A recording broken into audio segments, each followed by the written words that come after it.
un ambiente un poquito diferente sin Elsie, dando bienvenidas a todos. Bueno, pero bienvenidos a todos.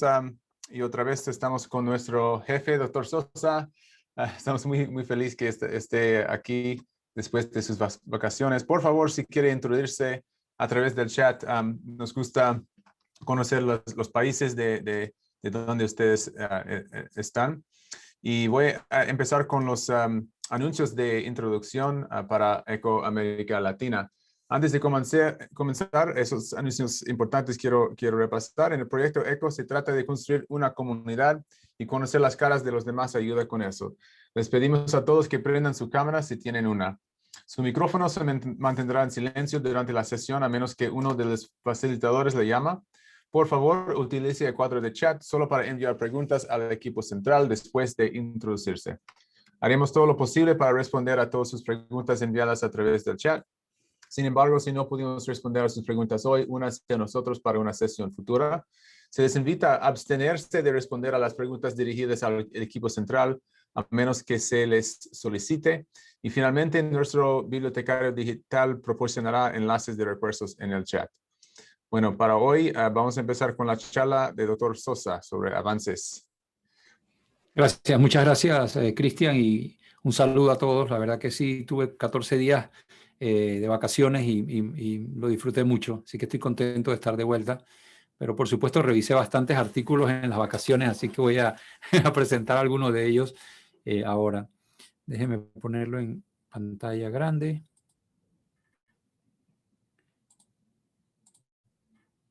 Listo, perfecto. Vamos entonces a empezar a revisar algunos temas.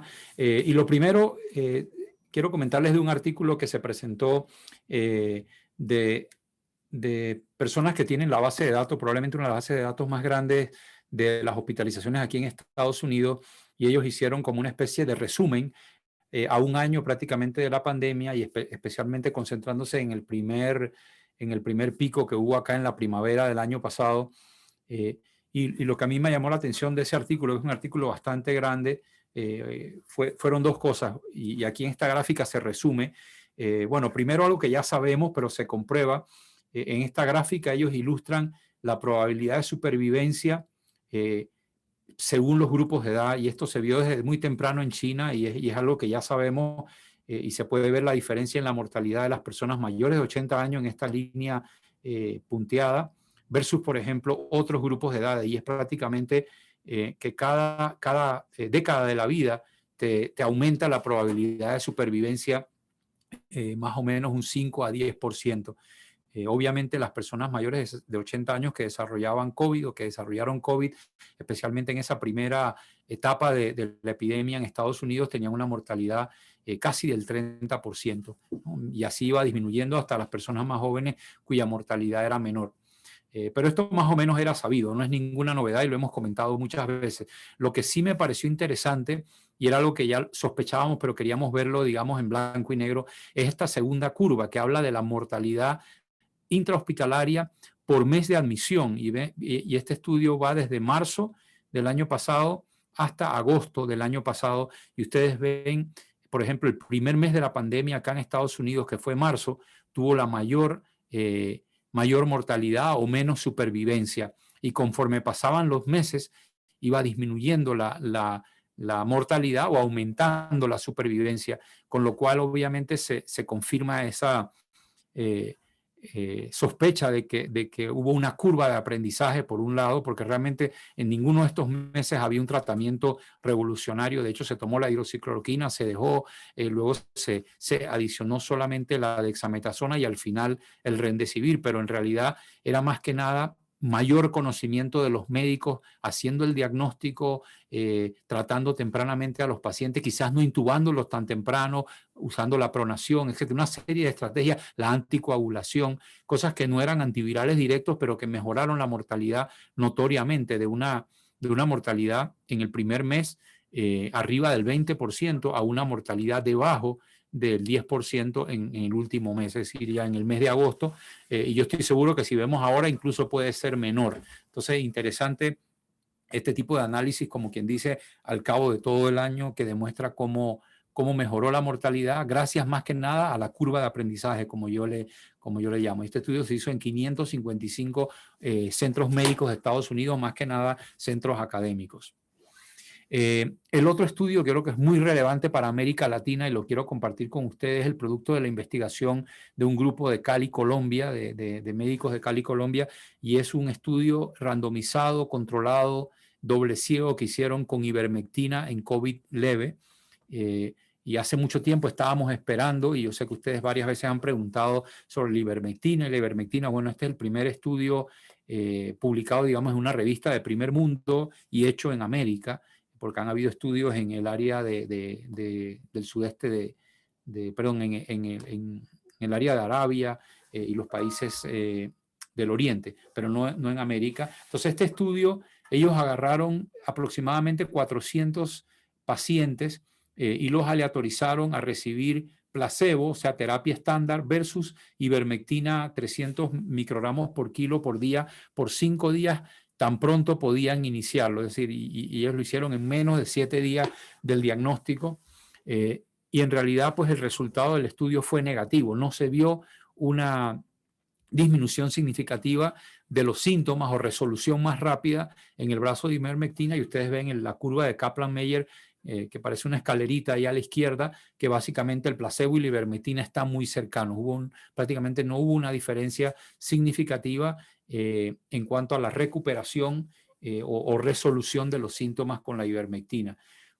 Entonces, dicho esto, pues obviamente es un poco desilusionante para los países que estaban utilizando o recomendando la ivermectina. Obviamente faltan otros estudios más grandes. Tenemos un estudio de miles de personas, solo son 400, pero es un estudio aleatorizado, controlado y con la ventaja adicional de que fue hecho en nuestra área, ¿no? Que no es un estudio foráneo o hecho en otra población, sino una población de Cali, Colombia, que es bastante representativa del resto de América Latina. Así que por el momento pues no hay evidencia convincente, y de hecho yo revisé las guías del NIH, las guías de la Sociedad Americana de Infectología, y no han modificado la no recomendación de ivermectina. O sea, sigue siendo una droga que no tiene suficiente evidencia. Ok, entonces hablando ahora de vacunas y variantes, que es como el punto que todo el mundo le preocupa, porque obviamente muchos países están empezando la vacunación y es una guerra contra estas variantes que están surgiendo. Entonces vamos a ver, hubo una publicación muy interesante en New England Journal, en el último ejemplar del New England Journal el viernes pasado, en el cual tomaron suero de personas vacunadas con 2 dosis de la vacuna de Pfizer y tomaron ese suero y expusieron a virus con las mutaciones de las diferentes variantes. Estos se llaman pseudovirus porque realmente no es virus, no es SARS, sino son otros virus a los cuales se les agrega la proteína Spike modificada. Y entonces en este estudio estudiaron el suero de esos 20 pacientes contra la cepa, digamos, wild type, o la cepa inicial, que aquí en Estados Unidos se llama la Washington 1, contra la cepa de Inglaterra, contra la cepa de Brasil, que es importante, que no se ha estudiado mucho, y contra la cepa de Sudáfrica. Y para resumir esta publicación, solo la cepa de Sudáfrica demostró un impacto importante en la neutralización, es decir, una falta de la neutralización o baja en la neutralización que ustedes pueden ver en el tamaño de la gráfica, ¿no? Que es menor el nivel de títulos de lo que se llama el PRNT50 contra la cepa de Sudáfrica. Hay otro estudio que les voy a presentar la semana que viene, porque no he terminado de leer el artículo, que sale igual,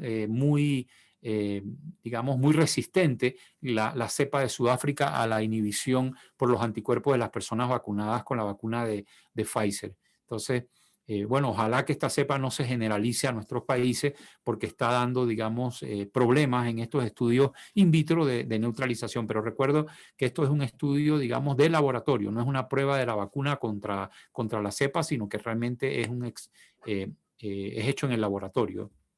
Pero de todas maneras, preocupante. La buena noticia es que las otras variantes, incluyendo la de Brasil, parecieron no afectarse tanto en este estudio. Esperemos el estudio que les voy a presentar la semana que viene para tener más datos. Este estudio, un punto importante, es un estudio publicado por la gente de Pfizer. Entonces hay que ver un grupo independiente también que haga el mismo o similares experimentos.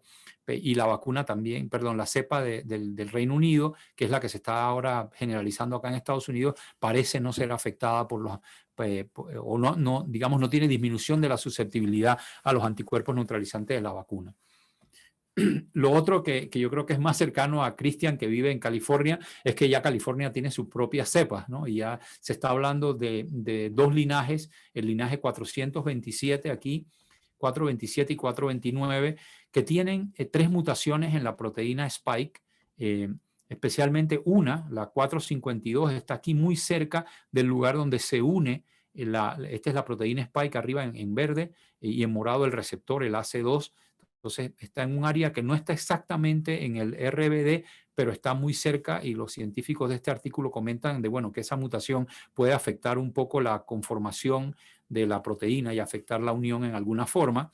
Y de hecho, en este mismo publicación demostraron cómo se ha vuelto una cepa prominente en California de ser 0% en septiembre, ahora es el 50% de prevalencia en los lugares donde ellos están haciendo genotipificación. Y bueno, hicieron otros experimentos con la carga viral y también usando plasma de personas que se han recuperado y usando plasma de personas vacunadas, y sí se encontró un impacto sobre ambas cosas. Por ejemplo, bueno, el aumento de incidencia, el hecho de que es más transmisible, la carga viral inclusive es mayor, 2 veces mayor en los pacientes con las cepas estas de California, y además una disminución en la neutralización del plasma, de que va de 4 a 6 veces, y disminución en la neutralización del plasma o suero de vacunado 2 veces menos. Por lo tanto, esta cepa, quizás no tan famosa como la de Sudáfrica o la de UK, sí tiene cierto impacto. Y de hecho, Cristian, yo creo que tú ibas a comentar que hay un cambio en cuanto al uso de los monoclonales. No sé si quieres comentarlo en este momento. Sí, gracias.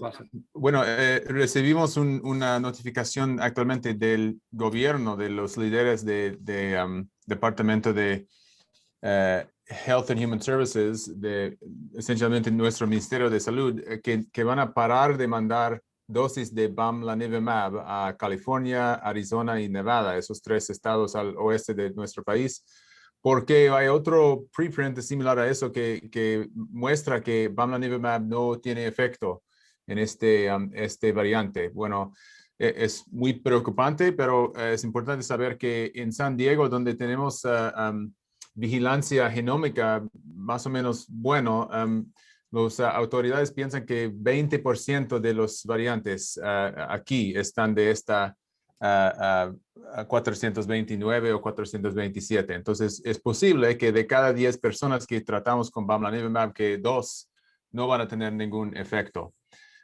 Hemos pensado por mucho tiempo que eso sería un problema, y por eso Regeneron tiene su cóctel de 2 anticuerpos, y también Eli Lilly acaban de publicar sus datos en la combinación de ellos, que es Bamlanivimab y Etesevimab, la otra. Entonces, realmente inmediatamente cambiamos a usando exclusivamente la combinación de los 2.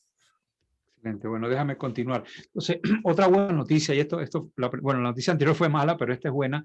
Se ha empezado a acumular datos de la seguridad de las vacunas acá en Estados Unidos y el embarazo. Acá en Estados Unidos, cuando uno se vacuna, te ofrecen el registrarte para dar tus datos, y el CDC sigue cómo te ha ido con la vacuna. Uno pone si le dio fiebre, en el caso de las mujeres si están embarazadas, lo que se llama el sistema BeSafe, y además hay un sistema de reporte de eventos adversos que se llama VAERS. Entonces ya los investigadores del CDC han empezado a acumular datos, y es lo que les quiero comentar. De hecho, estos son diapositivas que tomé de una presentación del doctor Tom, el apellido es medio difícil, Chimabukuro, que está en el COVID Task Force del CDC. Y fíjense, de los más o menos 50 millones de vacunas que analizaron aquí, 30,000 de esas personas eran mujeres que se embarazaron o que estaban embarazadas cuando se le vacunó. Así que tenemos ya por lo menos algunos datos de estas vacunas en embarazo, y datos que ya no son de 2 o 3 personas, sino estamos hablando de 30,000 mujeres. Y cuando vemos los resultados de los embarazos o de lo que ocurrió con estos embarazos, buenas noticias. Realmente no hay ninguna señal de preocupación. De hecho, fíjense, por ejemplo, el aborto menos de 20 semanas, 26% es lo que usualmente ocurre. En las estadísticas aquí de Estados Unidos, 1 de cada 4, 1 de cada 5 embarazos termina en una pérdida espontánea, y entre las vacunadas fue menos, fue 15%, ¿no? Y así ustedes pueden ver que ninguno de los porcentajes realmente fue superior a lo que normalmente se espera de las complicaciones del embarazo y de los niños que nacieron de estas mujeres vacunadas. Así que por el momento, buenas noticias con las vacunas de Pfizer y Moderna con respecto a las mujeres que accidentalmente, porque no todas se vacunaron, digamos, exprofeso, estando embarazadas. Algunas sí, que eran enfermeras o doctoras, pero otras no fue exprofeso y no se vio ninguna señal de seguridad por el momento con respecto al embarazo. Eso es la buena noticia. Otra cosa es que se están documentando, raro, pero se están documentando. Yo creo que yo traje un caso hace un par de semanas de una reacción de estas tardías, y entonces el New England Journal publicó 12 casos de esto que ellos llaman reacción local grande tardía con las vacunas, específicamente en este caso de Moderna. Y no es la reacción inmediata que te da, estamos hablando de reacción alérgica, sino que esto ocurre dentro de los 8 días después de la vacuna, que se pone un área enrojecida en el sitio de la vacuna. La buena noticia es que estos pacientes, los médicos tratantes decidieron poner la segunda dosis y realmente no hubo ningún efecto. De hecho, algunos ni siquiera, por ejemplo, en este paciente, el paciente 1 no tuvo recurrencia, el paciente 5 no tuvo recurrencia, lo mismo que el 8 y el 12. O sea que a pesar de que les pusieron su segunda dosis, no tuvieron recurrencia. En los otros ustedes pueden ver, en este, por ejemplo, tuvo una reacción menor. Aquí tuvo una reacción grande en la primera dosis y la segunda dosis fue menor. Así que es un fenómeno que parece ser mediado por linfocitos T, no es por histamina, no es una reacción alérgica inmediata, y lo presenta pues un número pequeñño, pero importante de personas, porque ya ustedes ven que hay por lo menos este grupo de autores reportó 12 casos. Incluso en algunos casos habían hasta erupciones en otra área. Fíjense que esta persona desarrolló como una erupción en el codo del brazo vacunado, o sea que obviamente no le pusieron la vacuna allí, sino que fue como una reacción cutánea en un área diferente, ¿no? Pero en general es un trastorno que consiste en un enrojecimiento, se endurece un poquito el área, hay algo de dolor o comezón, pero se resuelve con tratamiento tópico con esteroides o antihistamínico y es una reacción menor. Otra cosa que es una curiosidad, en América Latina nosotros no hacemos muchos de estos scans. Esto se llama un PET scan en inglés, en el cual se le hace una tomografía, un CAT normal a la persona, pero también se le da una fluorodexoglucosa, y en cualquier tejido que haya aumento de la actividad metabólica se acumula este trazador. Esto se usa mucho en cáncer. Los pacientes o las personas que manejan pacientes oncológicos usan esto para medir la actividad del tumor. Pero este caso es una curiosidad, yo se los traje más que nada por la foto. Esta es una paciente de 65 años que le dio una reacción fuerte de fiebre y debilidad. De hecho, se cayó después de haber recibido la vacuna. El día siguiente se sintió tan mal que fue al hospital, y ella tenía una historia de cáncer, entonces le hicieron un PET scan, no sé realmente por qué, pero le hicieron un PET scan, y lo interesante, el PET scan mostró los lugares donde había actividad metabólica, o sea, la reacción inmune estaba ocurriendo a la vacuna. Obviamente este es el brazo vacunado, y usted ve en este puntito, o este área, perdón, como anaranjada amarilla, es la actividad metabólica en el músculo donde le inyectaron. Un poco más abajo se ve en la axila, los ganglios axilares, y esto lo hemos visto que los pacientes desarrollan adenopatía. Bueno, también hay actividad metabólica en la axila, y este es el vaso del paciente. Normalmente el vaso es menos amarillo que el hígado, el vaso no se pinta en el PET scan, a menos que tenga alguna infección o tumor, o en este caso, reacción a la vacuna. Entonces, por lo menos esta señora de 65 años tiene su reacción local en el brazo, su reacción en la axila, y también, como ella tuvo una reacción fuerte, pues una reacción sistémica que también involucra el vaso, y uno puede pues suponer que es aquí donde se están produciendo los anticuerpos y las reacciones y las células B y T que van a reaccionar contra la vacuna. Así que una curiosidad más que cualquier cosa que trae ese caso que vi. Y finalmente lo último que les voy a hablar es sobre la transmisión. Ustedes recuerdan que cuando vimos los estudios de Moderna y Pfizer se hablaba que la vacuna disminuye hospitalización y muerte. Eso es lo principal, que todas estas vacunas, incluyendo la de AstraZeneca, la de Novavax, la de Johnson & Johnson, todas las vacunas que se han aprobado en diferentes países tienen clara demostración de una disminución de los casos severos, a veces hasta 85 a 100% de casos severos y muerte.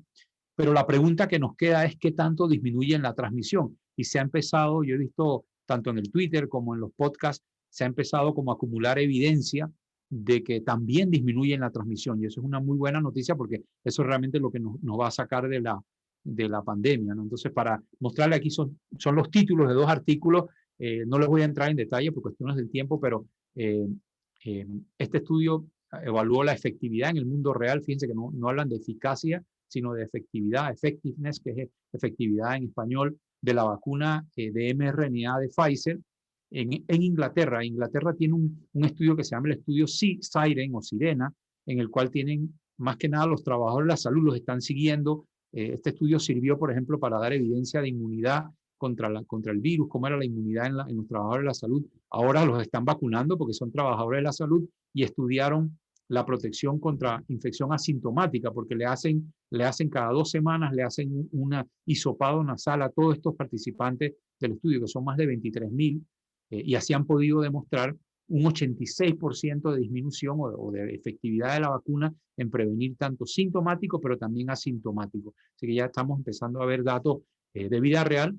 Israel también ha publicado algunos datos. Si se mira los datos de Johnson & Johnson, que es la última vacuna que se aprobó, ellos en el dossier que le presentaron a la FDA tienen una tabla en la cual hablan de un 74% de eficacia disminuyendo la infección asintomática. Así que, bueno, evidencia también directa de la casa Johnson & Johnson con su vacuna, que esta es la vacuna, recuerden, de una sola dosis, demostrando una alta, en este caso, nivel de protección, obviamente 29 días después de la dosis. O sea, hay que dejar que pase un buen tiempo para que madure la reacción inmunológica, pero ya un mes después de la vacuna, la protección conferida contra enfermedad sintomática, 74%.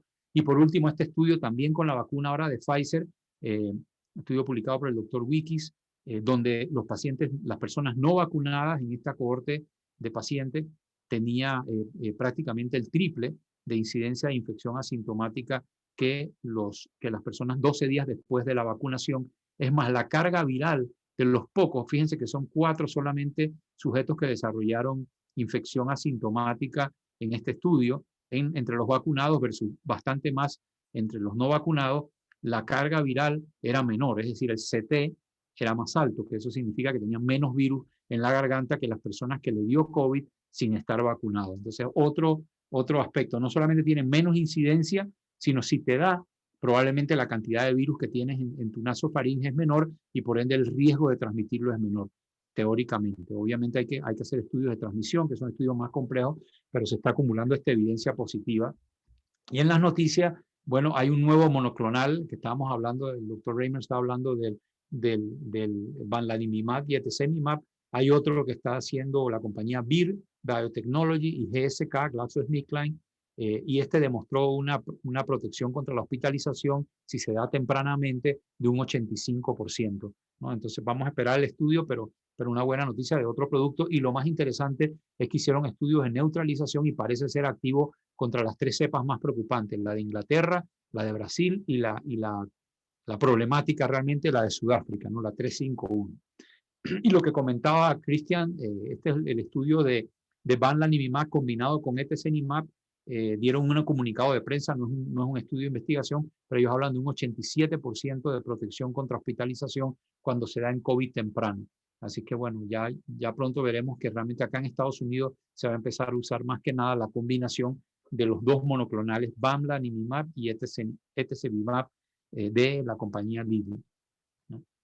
Y finalmente, hay una droga oral que se llama Molnupiravir, que yo he comentado también anteriormente. Esta droga, de hecho acá estamos haciendo 2 estudios, que vamos a iniciar el enrolamiento de 2 estudios con esta droga. Es un inhibidor también de la transcripción del virus, parecido al Remdesivir, pero la gran ventaja es que es oral, que son pastillas, se da 2 veces al día, y demostró en 5 días eliminar la presencia de SARS en 49 participantes, o sea, 100% de eficacia en un estudio fase 2A, aleatorizado, doble ciego, controlado. Los pacientes que recibieron el Molnupiravir ya no tenían virus en la garganta en la totalidad de ellos. Así que ahora se va a hacer el estudio grande, fase 3, con una nueva, o sea, con una dosis específica, y vamos a ver si funciona o no. y de hecho en esos estudios vamos a estar participando acá en la Universidad de Nuevo México.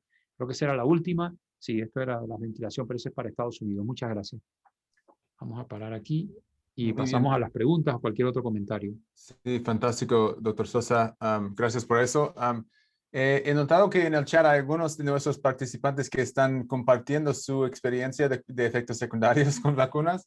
Entonces voy a compartir poquito más de esta presentación de que Néstor mostró del VAERS y de V-Safe, porque es un recurso súper bueno para nosotros de la seguridad de nuestras vacunas. Como mencionó doctor Sosa, y actualmente después quizás los que escribieron en el cuadro de chat pueden compartir su experiencia también.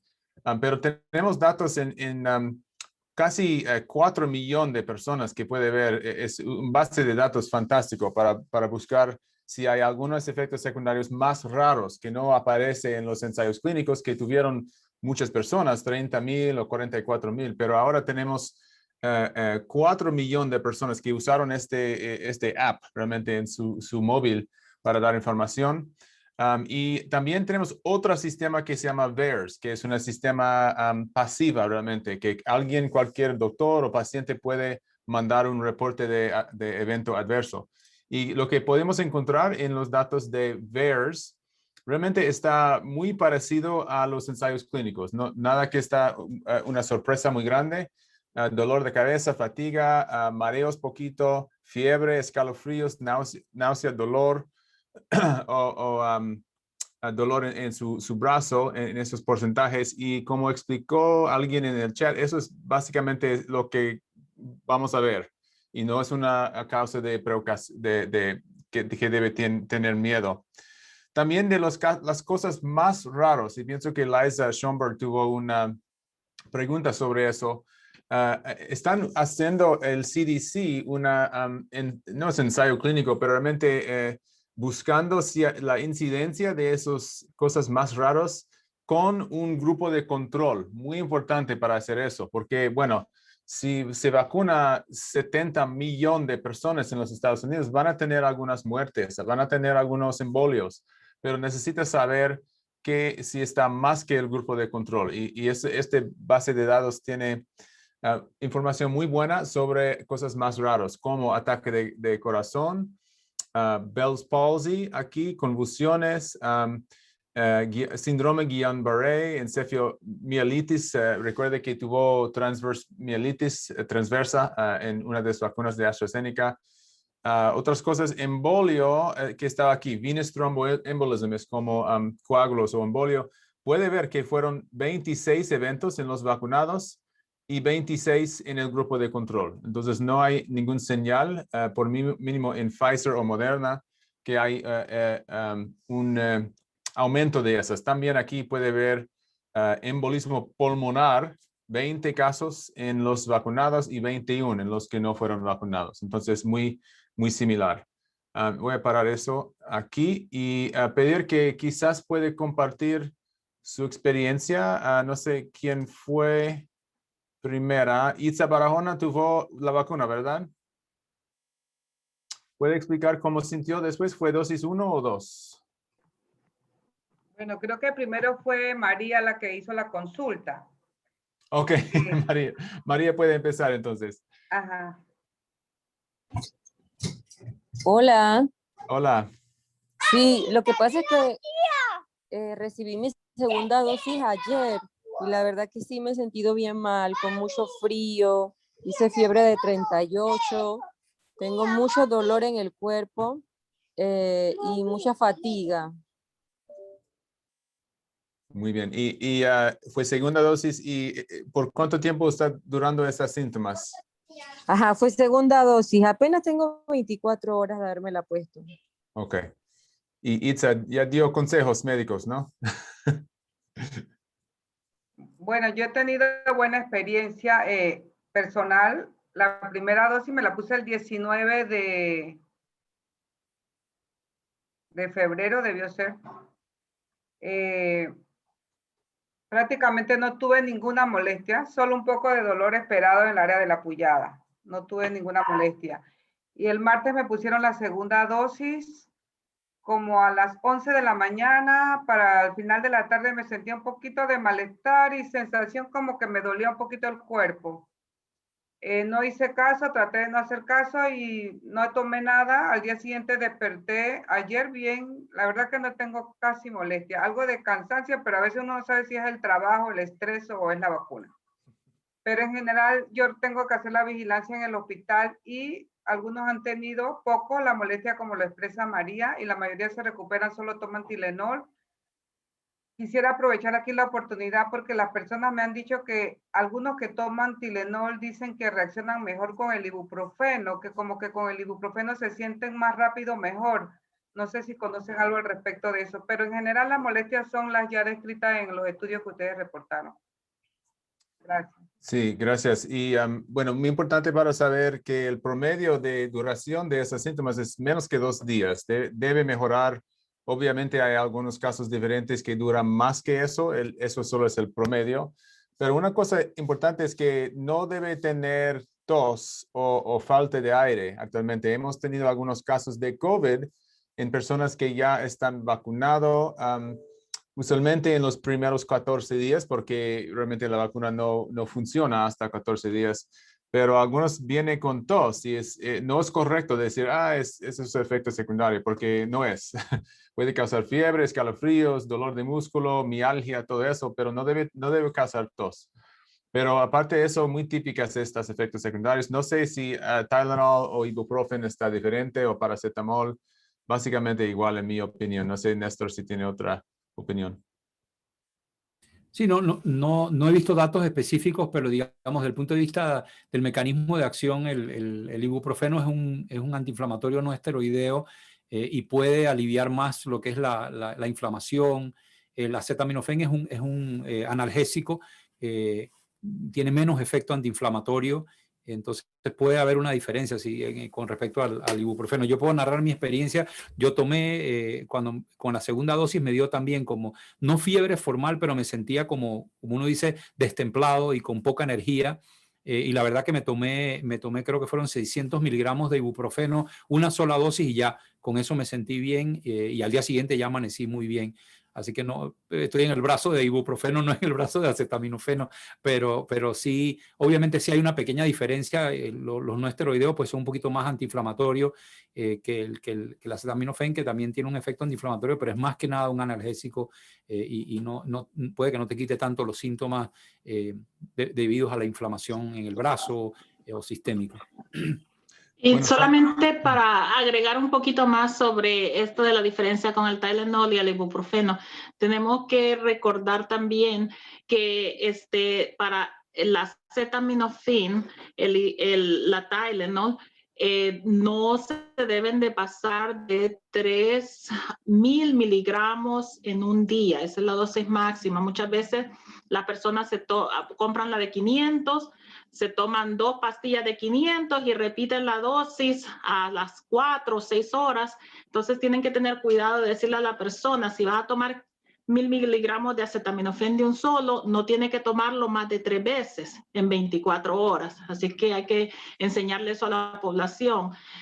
Normalmente el acetaminofén empieza a trabajar rápidamente, entonces si lo que queremos es bajar una fiebre muy alta rápidamente, en cuestión de 20 minutos ya va a empezar a hacer efecto, mientras que el ibuprofeno toma más tiempo en iniciar su efecto. Y con el ibuprofeno tengamos cuidado. Muchas veces también las personas están acostumbradas a tomar 600, 800 miligramos y cuando se sienten con mucho dolor vienen y se tragan más.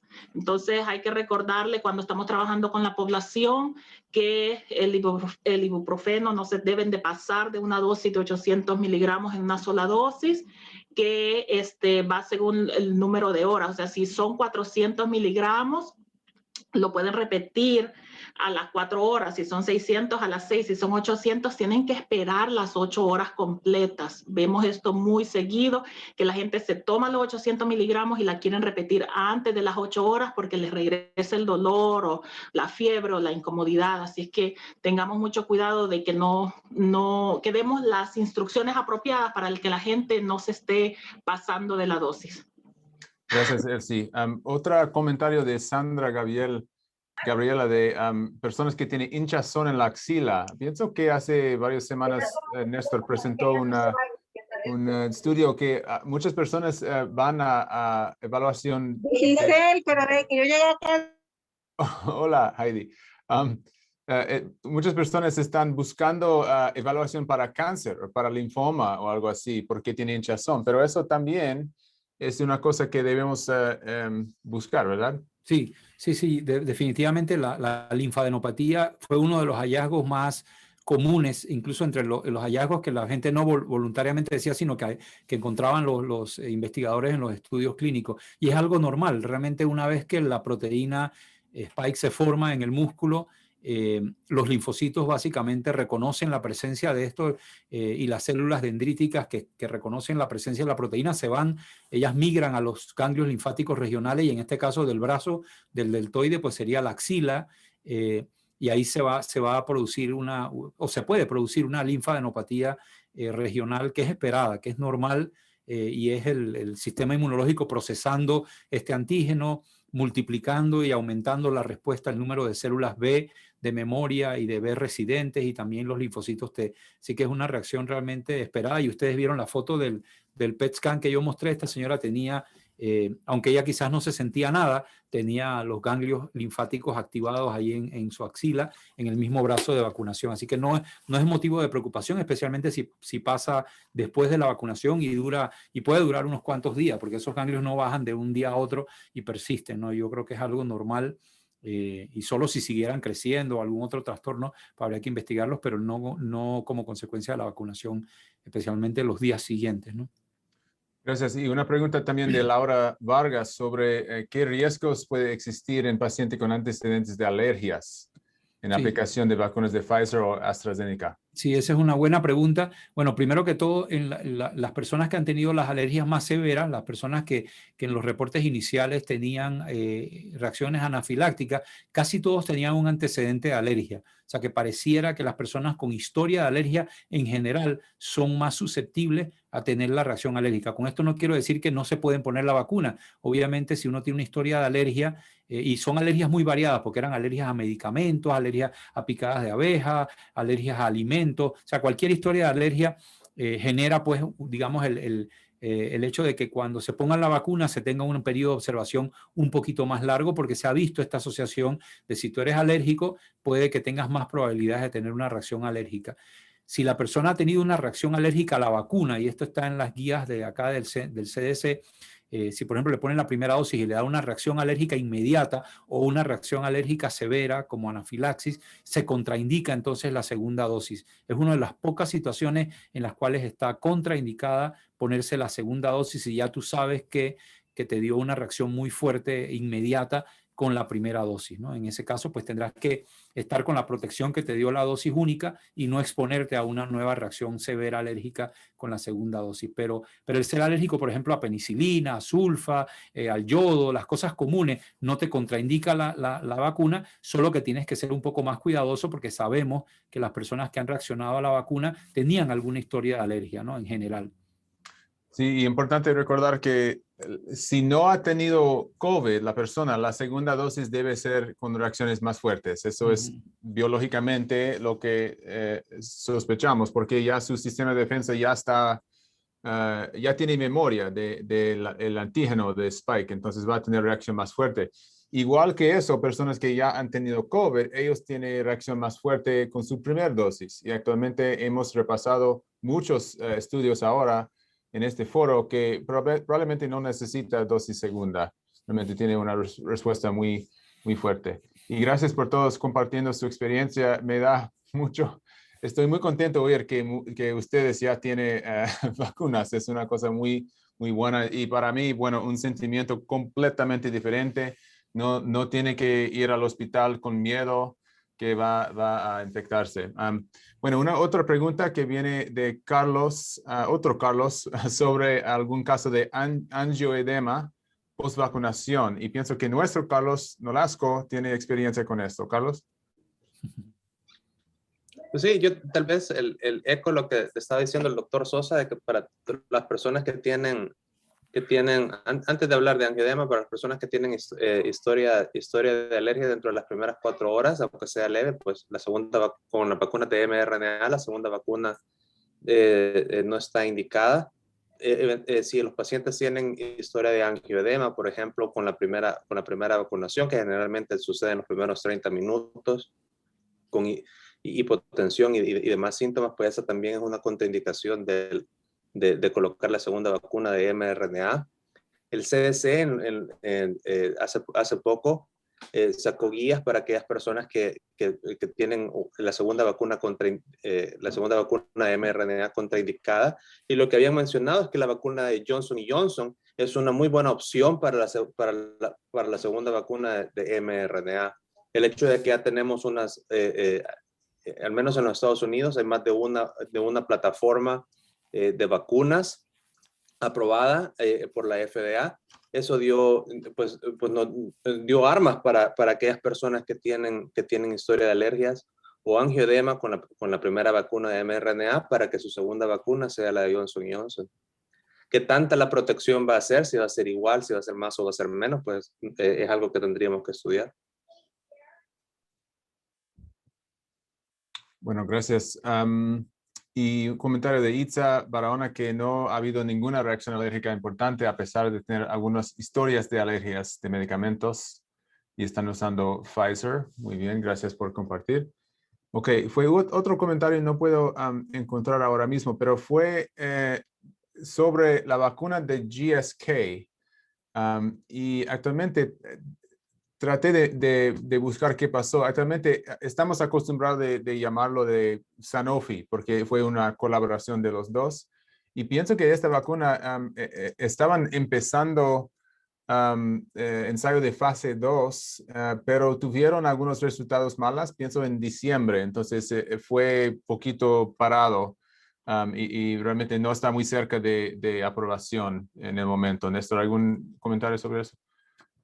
Sí, no, la verdad que yo no he revisado las razones. Solo escuché digamos, el titular de la noticia, pero no vi detalles. La verdad que también es importante recordar que las primeras vacunas que salieron, los resultados, tanto Moderna como Pfizer, fueron tan buenos que para lograr como dice uno, pusieron la barra tan arriba que muchas compañías realmente, como la compañía Merck, por ejemplo, GSK, Sanofi, vieron esa barra tan arriba que si ellos no tenían una respuesta similar en sus estudios fase 1 o 2, probablemente no les era rentable seguir con la investigación, ¿no? Y lo que están haciendo es que están apoyando ahora la manufactura.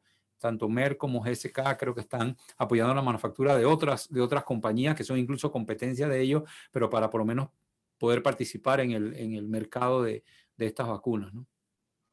Y actualmente acabo de leer que lo que hicieron es de GSK y Sanofi es una vacuna de proteína con adyuvante. Entonces debe ser muy seguro, pero los resultados iniciales dijeron que en los adultos más mayores, más que 50 años, no fue muy fuerte la respuesta inmunológica. Entiendo que cambiaron poquito la mezcla de antígenos y están empezando de nuevo con otro de fase 2. Entonces, quizás eso que dice Marielos Barahona en Honduras, quizás eso es de fase 2 de Sanofi. Vamos a ver si tiene resultados buenos también. Bueno, para un break de esa, quiero preguntar a Elsie. Pregunta del registro de Raquel Gutiérrez de MOC de Panamá, que quiere saber los cuidados de los vacunados en cuanto a uso de mascarilla, distancia física y viajes, porque muchos de nuestros participantes en algunas semanas van a tener anticuerpos y tienen que saber si pueden abrazar sus nietos. Bueno, lo primero que tenemos que definir es qué significa que la persona ya esté vacunada, porque si es una vacuna de 2 dosis, tendría que esperar 2 semanas después de la segunda dosis para ser considerado que ya está suficientemente protegido para hacer cambios. Si la vacuna es una vacuna de una sola dosis, como la de Johnson & Johnson que se está utilizando aquí, entonces va a ser 2 semanas después de esa única dosis. Al completar ya ser considerados que está vacunado, el CDC nos ha permitido que podamos estar entre personas que ya están vacunadas, pueden estar sin mascarilla, pero deben de ser que todas las personas que están presentes en ese lugar han completado su vacunación. También podemos estar con personas que no se han vacunado, pero que son de un solo hogar, que todos viven juntos, vienen de la misma casa y que son de bajo riesgo. Entonces, allí pues esto queda un poquito abierto, ¿no? A la evaluación de lo que es bajo el riesgo, porque a veces nosotros pensamos que tenemos una amistad que está trabajando desde casa, que no hay mucho riesgo, pero tal vez hay otro familiar en ese hogar que sí es de alto riesgo. Entonces tenemos que tener mucho cuidado con esas decisiones, pero si van a estar, pueden estar sin mascarilla con una familia o que viene de un solo hogar que es de bajo riesgo. Pero cuando van a haber personas en una reunión, como por ejemplo una reunión, un cumpleaños, por ejemplo, que van a ir a una reunión, el CDC no recomienda que estemos en reuniones grandes. Nos dicen evitar congregaciones moderadas o de mucha gente. Digamos que es un cumpleaños que va a haber muy pocas personas, digamos que van a haber solamente 10 personas. Si esas personas vienen de diferentes hogares, siempre tiene que protegerse de la misma forma con la mascarilla. Si vienen de un solo hogar, entonces podría estar sin la mascarilla. En cuanto a los viajes, no hay cambio todavía. Seguimos con los mismos cuidados. Si va a ser un viaje que sea un viaje de emergencia, no estamos todavía para andar turisteando por ahí. Entonces, es posible que esto va a cambiar, pero todavía hay algunas áreas en que todavía nos queda un poco que ver con esto de las nuevas cepas. Entonces, vamos a tener cuidado con eso. Gracias. Sí. En un momento, Néstor, quiero que comente sobre AstraZeneca y trombosis, pero antes de eso, Elsie, otras dos preguntas prácticas sobre vacunación. Liza Schomburg dice, en pacientes que, por ejemplo, tienen cáncer de mama, ¿pueden vacunarse en otro músculo que no sean deltoides? Sí, yo creo que estaba dando ella eso como una recomendación. Liza, ¿quiere abrir su micrófono y decirnos un poquito más sobre esto? Normalmente cuando tenemos a ver, ¿está todavía aquí Liza? No la veo, o sea, tal vez tuvo que salir. ¿Estás, Liza?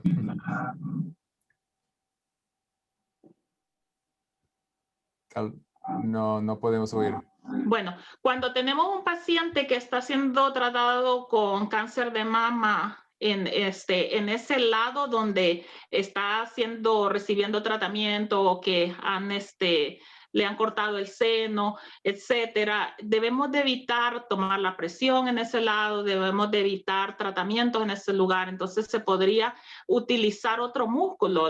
Estas inyecciones de vacunación son intramusculares, entonces se puede utilizar otro músculo. No es necesariamente tiene que ser el deltoide, pero si el tratamiento es en un solo lado, ¿no? Depende de dónde, de qué lado es el afectado, se podría utilizar el otro lado.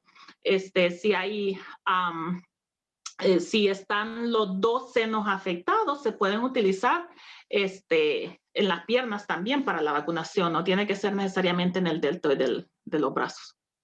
Ok, gracias. Y una más pregunta de Marielos Barahona sobre el tiempo máximo entre las dosis de Pfizer. Pienso que el CDC dijo alguna duración de 42 días. ¿Un comentario, Elsie o Carlos, quizás?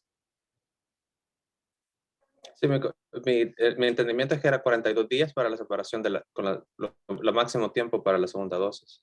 Sí. Pienso que eso no fue muy baseado en datos o evidencia, pero hicieron, bueno, 6 semanas quizás. Elsie.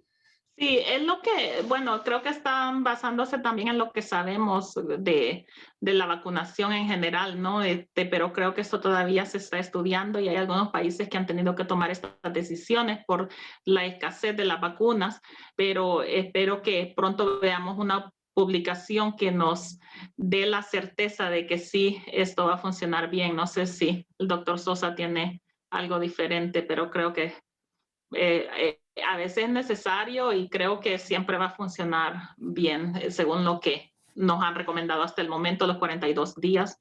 Yo me sentiría segura hacerlo así, seguirlo recomendando de esa manera.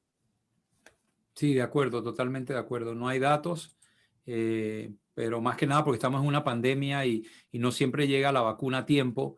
Muchos gobiernos han declarado pues, que se aceptan hasta 42 días, pero efectivamente no es basado en datos con esta vacuna.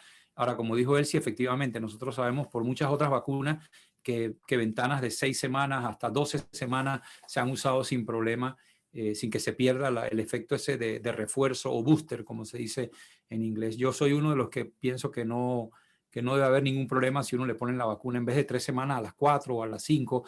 No creo que haya mayor problema. Así que, y en eso coincido con lo que el CDC y la OMS también dijeron que, bueno, que si se podía esperar 6 semanas, pues se podía esperar, ¿no? Y más que nada por la falta de vacunas. Si hubiera un exceso de vacunas, no estaríamos hablando de eso, se estaría poniendo tal cual se estudió, pero la realidad es que no siempre llega a tiempo esa segunda dosis, ¿no? Que bueno, las últimas 5 minutos quiero enfocar en AstraZeneca, porque hay muchas noticias, breaking news se llama, con AstraZeneca hoy, hace una hora, y preguntas de Itza Barahona, de Marta Azucena y de Laisa también sobre el trombosis que le han reportado con AstraZeneca.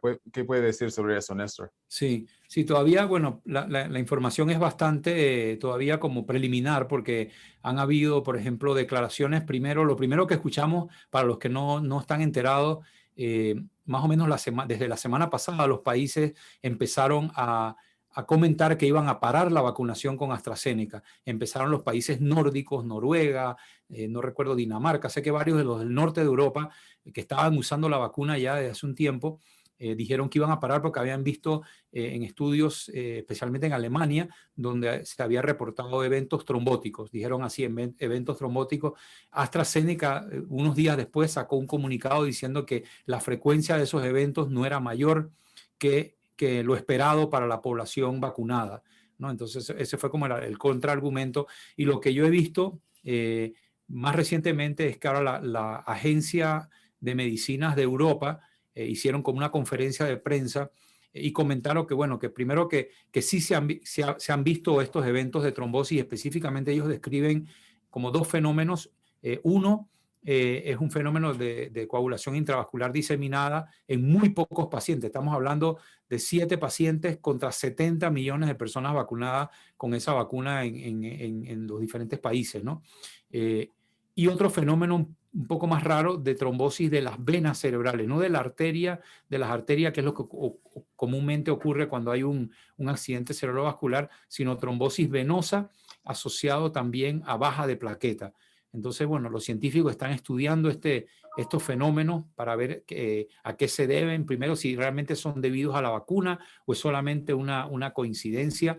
Recordemos que, por ejemplo, el COVID-19 aumenta el riesgo de trombosis, o sea que de por sí la enfermedad lo aumenta. Pero bueno, es algo que por lo menos en Alemania, por ejemplo, y en estos países no han reanudado el uso de la vacuna AstraZeneca hasta no completar con estos estudios. Yo creo que la Agencia Europea de Medicamentos va a hacer un informe escrito describiendo bien los casos, cómo se presentó, qué factores predisponentes. Yo he visto en algunas noticias que era más frecuente en mujeres usando anticonceptivos. O sea, hay una serie de cosas que se han vertido a la prensa, pero yo creo que hay que ver un informe formal con esos datos. Muchos otros países han seguido con la vacunación y no han visto este fenómeno. De hecho, yo también leí hoy que en abril probablemente la FDA le va a dar aprobación a AstraZeneca aquí en Estados Unidos. Así que Creo que hay que esperar, pero sí hay esos datos de preocupación. Ojalá no impacten, yo creo que sí van a impactar, ojalá no impacten en esto de la duda de la vacunación, ¿no? Que la gente ahora empieza a extrapolar lo que se ha observado con AstraZeneca, que ni siquiera sabemos si es significativo a todas las demás vacunas y empiece gente a decir que no se van a vacunar por miedo que le pase X o Y cosa, ¿no? Ojalá no pase eso y ojalá los que estamos aquí, pues, comuniquemos que realmente se han vacunado ya millones de personas y estos son 7, 8 eventos aislados en algunos países, ¿no? Eso es lo que les quería comentar, pero sí es un tema complejo y delicado por las consecuencias estas de la duda de la vacunación y el temor a la vacunación que tiene la gente, ¿no?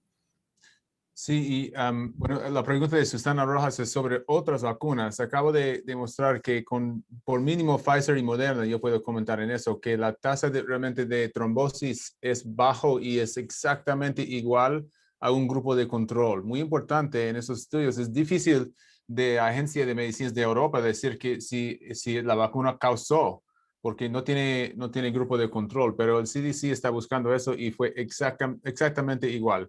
La tasa, porcentaje fue como 20 casos de embolio en la vacuna y 20 igualmente en el grupo de control.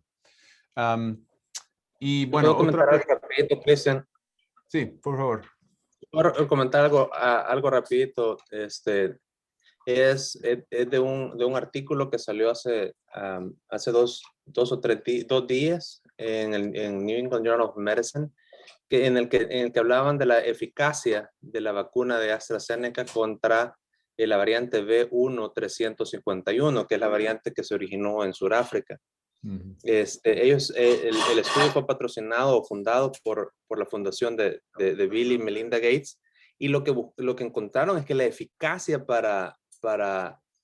contra esta variante pues era únicamente 10%.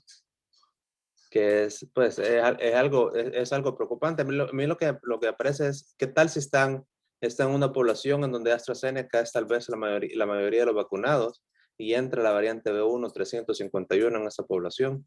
Me imagino que, o sea, no sé si va a brindar protección. Lo que no encontré fue cuáles fueron los datos de hospitalización y muertes. Pero bueno, pues al menos en enfermedad sintomática la eficacia era de solo 10%. No sé si el doctor Sosa tiene algo más que comentar. Sí, Carlos, ese estudio, de hecho, que ahora publicaron, nosotros lo comentamos en prepublicación, era un grupo de personas jóvenes, entonces por eso no habían datos de hospitalización, porque esas personas generalmente no se hospitalizan y no mueren de COVID porque eran más que nada jóvenes, pero efectivamente, como tú comentas, ese ha sido el resultado más bajo de una vacuna contra la cepa esta de Sudáfrica, así una eficacia prácticamente de 10%, que es mucho menor del 30%, que era el mínimo que requería la OMS para dar aprobación a una vacuna. Así que efectivamente, y la verdad es que es una, digamos, mala suerte. La vacuna AstraZeneca, yo he comentado, si ustedes recuerdan, tuvo el problema ese con la mielitis transversa y tuvo parado. Estados Unidos todavía no le ha dado la aprobación. Luego los resultados de este estudio que mencionó Carlos ahora, que obviamente no funciona contra la variante de Sudáfrica, y es bastante bajo porque, por ejemplo, Novavax y Johnson Johnson sí tienen una eficacia alrededor de 50-60% contra la cepa de Sudáfrica en estudios clínicos. Entonces, 10% es mucho menor realmente. Y bueno, y ahora, como quien dice, el último golpe es este problema en Europa, de que estos países pues, han decidido parar hasta que se termine la investigación. Para mí lo único raro, realmente, o lo más raro con este fenómeno es que no es una trombosis cualquiera. Yo no me sorprendería si fuera, por ejemplo, trombosis venosa profunda de las venas de las piernas, que lo vemos todo el tiempo. Yo esta semana he visto 2 pacientes con trombosis venosa profunda que no tenían ninguna vacuna, pero lo raro es este fenómeno de trombosis de las venas cerebrales. Eso no es tan común. Y un fenómeno de DIC, de coagulación intravascular diseminada, lo vemos en pacientes con sepsis, pero me habla de una cuestión probablemente inmunológica. Entonces yo sí, la verdad que no sé si pararía la vacunación como hicieron los de Europa, pero me gustaría ver los resultados de esa investigación y ver cuál es la explicación.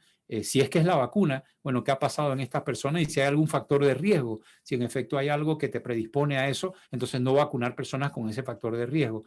Yo creo que hay que esperar un poquito a que salgan los datos antes de emitir un juicio, ¿no? Pero es muy interesante.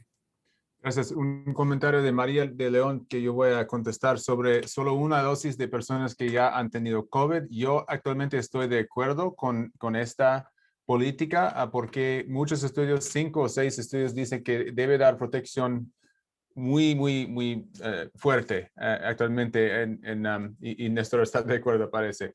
En los Estados Unidos, la política oficial todavía no ha llegado a eso. Entonces, todavía están dando 2 dosis, pero en mi clínica realmente no estamos, personas que ya han tenido el COVID, estamos tratando actualmente de usar Johnson & Johnson porque eso es solo una dosis. Bueno, ya estamos al fin de la hora. Elsie quiere comentar poquito sobre un nuevo eco que vamos a tener para enfermería en la siguiente semana. Sí, así es. Vamos a estar lanzando el eco para enfermería. El próximo miércoles va a ser la hora va a ser a la misma hora que este eco, ¿verdad? No sé qué hora es para ustedes, depende de qué país se están uniendo, pero son las 4 de la tarde, hora de la montaña de Estados Unidos.